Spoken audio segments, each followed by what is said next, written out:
Le Tour de France 2025 entre dans sa partie finale et les Français ont du mal à faire de belles performances. Dans l'attente de la nouvelle génération, nous allons nous attarder sur un tricolore, le seul à tenter de tenir face aux meilleurs grimpeurs avec une question. Kevin Vauquelin peut-il jouer le classement général du Tour de France ?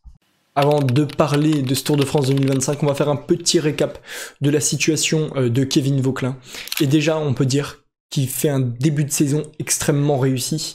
Un des meilleurs débuts de saison de sa carrière, et plus récemment il l'a montré encore sur le Tour de Suisse, où il joue pour la première fois les premiers rôles du classement général, sur un classement général d'une course par étape World Tour, face à de très grands coureurs, même si la concurrence était réduite en raison du Critérium du Dauphiné, mais face à par exemple Joao Almeida, il allait chercher une seconde place, donc derrière le Portugais au final, mais il a aussi appris beaucoup de choses sur ce Tour de Suisse, il l'a dit lui-même avec son équipe.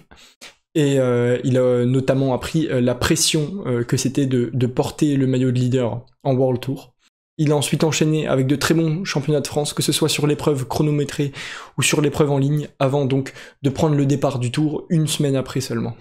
Kevin Vauquelin, il se doit de performer sur ce Tour de France 2025 en raison de la situation d'Arkea BNB Hotel, sa formation. Il a dit qu'il devait beaucoup à sa formation et cette formation, elle a des grandes difficultés, une mauvaise santé économique. Elle recherche activement un nouveau sponsor parce que Arkea et BNB Hotel ont décidé de quitter l'aventure. Alors, selon le staff, ils auraient déjà trouvé des sponsors qui leur permettraient de se relancer en bas niveau de Conti Pro, mais eux voudraient évidemment rester aux portes du World Tour. Pour cela, Kevin Vauquelin est une pièce maîtresse de l'équipe, la pièce maîtresse de l'équipe. Il avait remporté une étape du Tour de France 2024 l'an dernier, ce qui avait certainement beaucoup apporté à sa formation, parce que le Tour c'est une grande vitrine publicitaire pour les différents sponsors et notamment pour les sponsors d'équipe. Après, est-ce que c'est mieux de jouer le classement général ou d'avoir une victoire d'étape? Ça, je vous laisse me le dire en commentaire. Et finalement, ça va nous permettre de passer au Tour de France 2025 et de voir comment ça s'est passé pour le moment pour lui. Kevin Vauquelin, il fait une première semaine presque parfaite. Il est offensif, il montre du caractère, il est courageux dans la plus belle course du monde, il n'a pas peur de se frotter au meilleur. On l'a vu dès la deuxième étape, il réagit aux attaques de Vingegaard, des meilleurs coureurs, et lui-même ose les attaquer. Ce qui fait qu'il est aussi apprécié par le public, qu'il est honnête parce qu'il retient pas ses mots en interview. On l'a vu notamment lors de son petit coup de gueule contre Matteo Jorgensen et la Visma Lease Bike. À toutes les étapes où il y avait un peu de dénivelé finalement dans cette première semaine, il était présent. Mais cette première semaine, elle lui convenait parfaitement à son profil de puncher, de grimpeur, de moyenne montagne. Et moi-même, j'ai été agréablement surpris de le voir, mais pas choqué qu'il soit aussi bien placé au classement général. Attention quand même, parce que sa place au classement général l'a peut-être empêché de prendre la bonne échappée, et donc de manquer une victoire d'étape qui aurait aussi pu être très importante. Finalement, vient maintenant le moment qui m'a le plus étonné, et peut-être vous aussi, et on n'en a pas fini avec ce Tour de France, c'est sa deuxième semaine complètement folle. En haute montagne, on s'était dit que Kevin Vauquelin s'arrêtera sûrement, finalement un peu comme on le disait pour Julien Alaphilippe en 2019, même si c'est un tout autre contexte.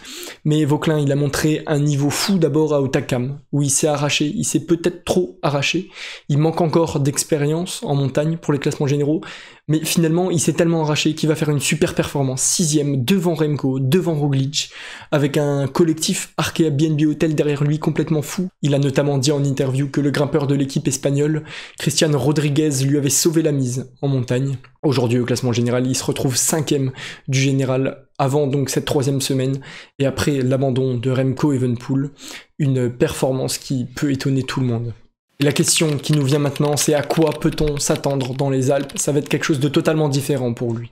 Kevin Vauquelin, on l'a dit, on l'a répété, il manque quand même d'expérience pour les classements généraux, et surtout pour les classements généraux des grands tours. Et une 3ème semaine, c'est pas habituel quand on sait pas comment s'y prendre.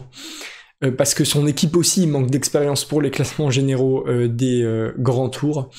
Les Alpes contiennent des cols plus durs pour lui, parce qu'on va enchaîner les cols, des cols beaucoup plus longs, avec beaucoup plus d'altitude, souvent compliqués pour les surprises des classements généraux sur les grands tours. Et en plus de ça, c'est la 3ème semaine. Qui dit 3ème semaine dit fatigue, dit récupération différente entre ceux qui sont habitués et ceux qui ne le sont pas. En plus de ça, Vauquelin, il a beaucoup de jours de course quand même, depuis le début de saison, beaucoup plus que d'autres leaders que le podium par exemple de ce Tour de France, et en plus de ça il était sur le Tour de Suisse, là où beaucoup n'y étaient pas, qui lui a laissé très peu de jours de repos entre la Suisse et la Grande Boucle. Un top 10 pour lui serait déjà une performance énorme, très prometteuse, mais possible, car il y a des énormes écarts avec le top 15, il y a des 5-10 minutes, dues notamment aux accélérations de Tadej Pogačar dès le départ d'école.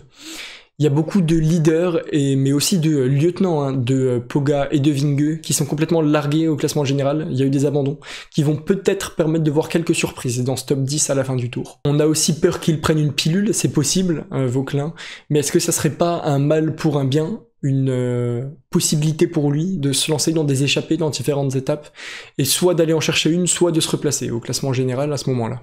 Donc même si ça risque d'être difficile, les écarts au général sont tellement grands qu'un bon général est plus que réalisable maintenant pour Vauquelin, même si j'étais le premier à avoir du mal à y croire, et que lui aussi d'ailleurs, il aurait été beaucoup surpris, je pense, si on lui avait dit qu'il finirait dans le top 10 de ce Tour de France. Finalement, ce qu'il est en train de faire, Vauquelin, c'est qu'il ne montre pas qu'il peut ni jouer un podium sur le Tour de France, mais il montre qu'il peut devenir un coureur de grand tour. Il est bien placé, il a une certaine intelligence de course assez impressionnante. Il performe dans les contre-la-montre plats et dans les contre-la-montre accidentés. Il s'améliore en haute montagne jour après jour. Il montre qu'il est au niveau des meilleurs grimpeurs mondiaux. Il apprend finalement aussi à être présent face aux médias. Il apprend la pression, ce qui est quelque chose de très important s'il veut vraiment avoir un rôle de leader ces prochaines années. Pour en venir à la conclusion sur le français, si ça fait pas longtemps que vous connaissez le vélo, attention, la pression est énorme sur les coureurs, surtout sur les coureurs français pendant un grand tour. Il faut pas s'enflammer parce que les grands tours sont extrêmement longs, c'est pas habituel. La forme, sauf pour Tadej Pogačar, fonctionne par pic dans la saison cycliste, et donc c'est normal d'avoir des sur- et des sous-performances. Une défaillance peut arriver, surtout pour quelqu'un qui manque un peu d'expérience. Kevin Vauquelin montre qu'il est en train de devenir un potentiel coureur de grand tour, mais il est aussi très fort sur les classiques. Peut-être que ces prochaines années, il voudra pas abandonner cet objectif-là. Mais également, il va changer d'équipe. Il y a des rumeurs chez Ineos, il y a des rumeurs chez d'autres formations, n'empêche que c'est la piste qui a l'air la plus sérieuse. Est-ce que ça lui permettra de prendre une nouvelle envergure et donc de s'entraîner pour ces classements généraux de grand tour? Peut-être, on verra ça. Il y a encore beaucoup de questions sur Vauquelin, mais sa jeunesse, 24 ans seulement, faut le dire, nous fait espérer beaucoup de choses pour le futur, que ce soit sur les grands tours ou sur d'autres types de courses. D'autres Français peuvent aussi performer sur la fin de ce Tour de France-là, et surtout sur ces prochaines années, avec une nouvelle génération très prometteuse, Romain Grégoire, Lenny Martinez, Paul Sexas. Vauquelin est un petit peu l'aîné de la nouvelle génération qui ouvre les portes du panache, de l'insouciance, de se battre face à des monstres qui ne laissent que des miettes à leurs adversaires.